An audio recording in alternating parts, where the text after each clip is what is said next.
এত সুন্দরী একটা মেয়ের কাছে আপনি মাছ বিক্রি করবেন, মাছের দাম একটু কমায় রাখেন না। এই বড় ইলিশ মাছটা দেন, 300 টাকা দিব।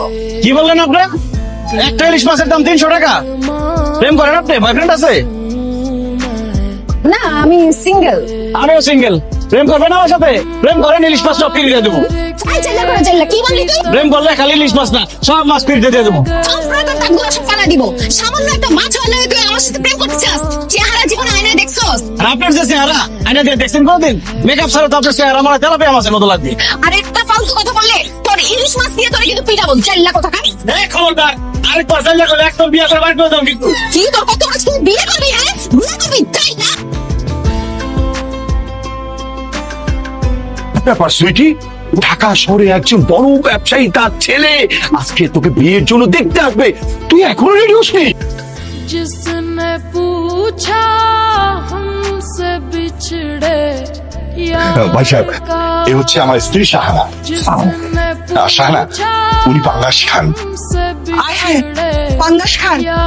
আমি তো পাঙ্গাস রান্না করি নাই। আমি পাঙ্গাস খাই না, আমার নামই হচ্ছে পাঙ্গাস খান। আর আমি পাঙ্গাস খানের ছেলে মিল্টন খান। সব মাছের নামে কেন?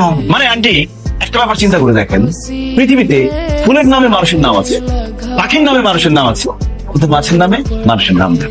এটা কি মাছের সাথে অন্যায় করা নয়? এই জন্য আমার দাদা কাতলা খান চিন্তা করেছিল যে তার বংশের সবার নাম রাখবে মাছের নামে। এই জন্য আমার বাবা পাঙ্গাস খান, আমি রতন খান। আর আমি সিদ্ধান্ত নিয়েছি, আমার যদি সন্তান হয়, ছেলে সন্তান হলে তার নাম থাকবে বোয়াল খান, আর মেয়ে হলে তার নাম থাকবে ট্যাংরা আক্তার। সবই তো বুঝলাম, আমি মাছের গন্ধ পাচ্ছি, তুমি পাচ্ছ না? মাছের গন্ধ কোথা থেকে আসতেছে? কোন থেকে আবার?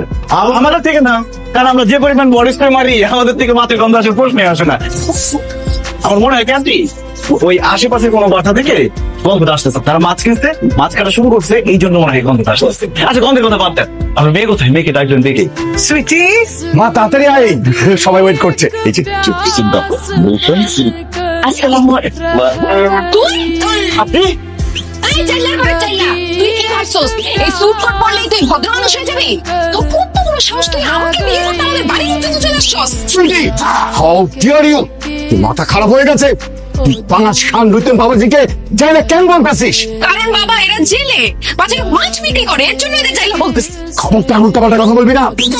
পাঙ্গাস সাহেব আর রতন বাবাজি অনেক বড় ব্যবসায়ী, তারা চাইলা হতে পারে না, এই কথা আমি তোর বিশ্বাস করি না। বাবা এদের অনেক বড় ব্যবসাটা হইতেছে মাছের ব্যবসা, এরা মাছ বিক্রি করে। আমার কাছে ভিডিও করা আছে। ইশিকা, তোর কাছে ভিডিওটা আছে না? ভিডিওটা দে।